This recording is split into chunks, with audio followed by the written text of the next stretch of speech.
O ato de medir está intimamente associado à percepção de mudança. Esta percepção conduziu pesquisadores a usarem equações como ferramentas extremamente poderosas e flexíveis para descreverem e predizerem toda sorte de fenômenos naturais, construindo desta maneira uma imagem de mundo mais próxima da real. À medida que os estudos progrediram, notaram que as grandezas não apresentavam o mesmo comportamento quanto as operações aritméticas.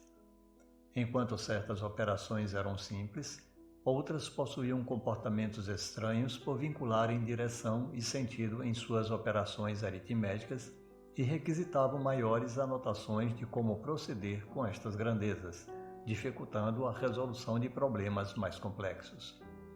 A matemática ainda não havia proporcionado uma linguagem mais apropriada ao tratamento destas grandezas. Com o passar dos anos, de maneira inusitada, a matemática mostrou um caminho que poderia melhorar a operacionalização das grandezas que demandavam direção e sentido. Criou-se o conceito de vetor. Esta foi uma grande conquista para a física e as grandezas que apresentavam este comportamento foram classificadas como grandezas vetoriais. Esta conquista foi resultado, em grande parte, do trabalho realizado no fim do século XIX por Josiah Gibbs e Oliver Heaviside, ao entrarem em contato com a obra de Maxwell, intitulado Tratado de Eletromagnetismo.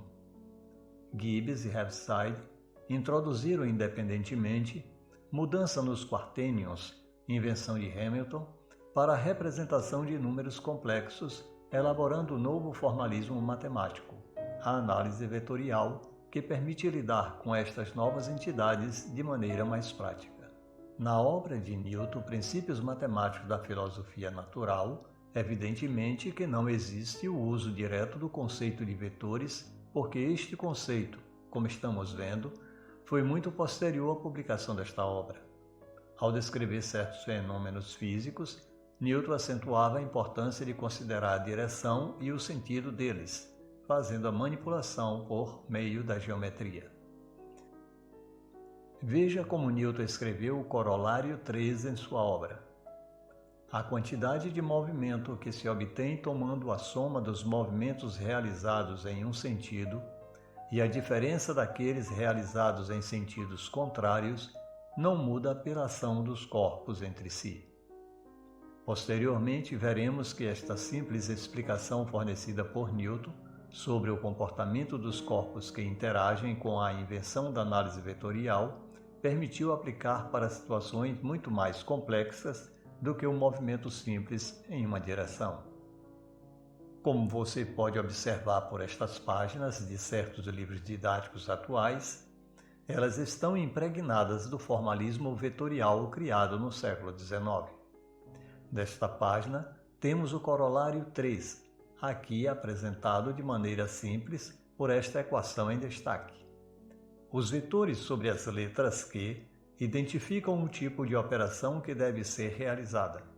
Portanto, ela só terá sentido para aqueles que conheçam a formulação simbólica da matemática e seu papel como estrutura narrativa, tal como Galileu afirmou ser a natureza um livro escrito com caracteres matemáticos. Quando digo estrutura narrativa, considero que as equações matemáticas devem ser lidas como sentenças que nos diz algo sobre o mundo. A estrutura narrativa pode ser transportada para a leitura da equação em destaque. Ela nos diz que, no mundo, a quantidade de movimento de um sistema de corpos manter-se-á constante considerando as direções e sentido dos corpos envolvidos antes e depois de uma interação entre eles. Uma vez que sabemos da existência de diferentes grandezas, é normal a atitude em classificar estas grandezas. Isto facilita o trabalho. As grandezas foram inicialmente classificadas em dois grandes campos, escalares e vetoriais. Enquanto as grandezas escalares foram identificadas apenas por um número e sua respectiva unidade, as grandezas vetoriais somavam a isto uma direção e um sentido, demandando operações aritméticas mais sofisticadas. São exemplos de grandezas escalares a massa, o tempo, a temperatura, o comprimento, etc. Estas quantidades escalares, por estarem vinculadas a uma escala, podem assumir valores negativos, como, por exemplo, a temperatura. São exemplos de grandezas vetoriais a posição, o deslocamento, a velocidade, a força, etc. Antes de iniciar propriamente o estudo dos vetores, é importante esclarecer que a aplicabilidade de vetores em problemas físicos é baseada em grande parte na geometria euclidiana.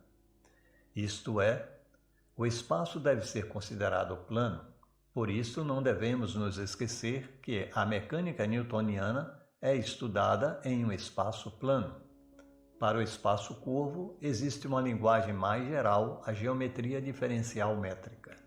Portanto, estamos lidando com fenômenos particulares e limitados a uma expectativa de narrativa simples. Porém, do ponto de vista da compreensão da ciência, é bastante reveladora. Podemos ver o papel da matemática na descrição do fenômeno físico. No estudo a ser desenvolvido aqui, abordaremos os vetores desde sua apresentação gráfica e simplificada, que ajuda a resolver problemas simples, até sua representação puramente em linguagem simbólica matemática, que propicia o estudo dos movimentos através de equações. Começamos descrevendo esta entidade matemática, o vetor. As grandezas que demandavam cálculos de direção de maneira simples passaram a ser representadas graficamente por um segmento de reta orientado.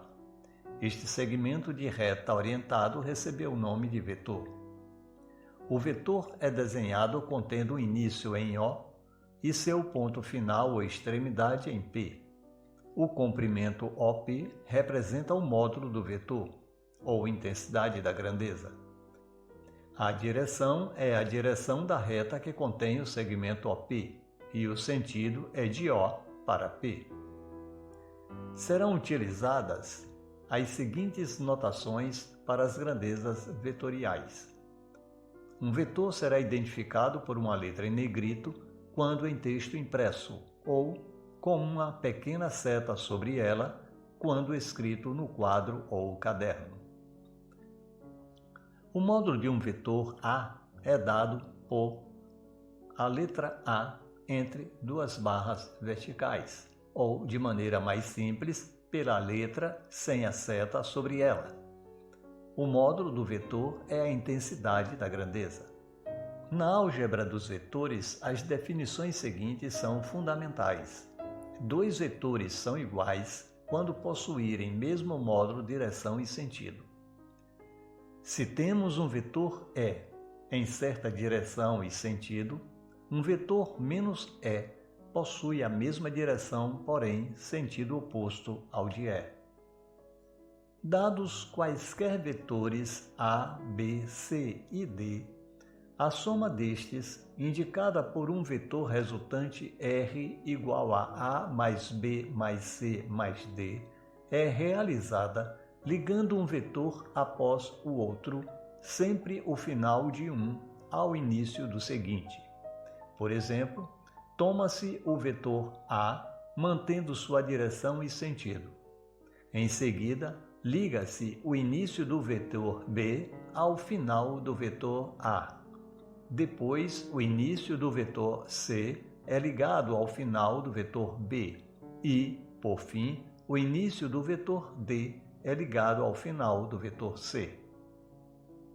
A soma destes vetores, ou resultante, é um vetor que liga o início do primeiro vetor, vetor A, ao final do último vetor, vetor D. A subtração de vetores pode ser definida como a soma de um vetor de sentido contrário ao vetor fornecido. Por exemplo, considere o vetor A e o vetor B. Primeiro tomamos o vetor A, em seguida invertemos o sentido de B e ligamos ao final do vetor A o início do vetor invertido. O vetor que tem seu início no início do vetor A e final no final do vetor menos B é o vetor resultante A menos B.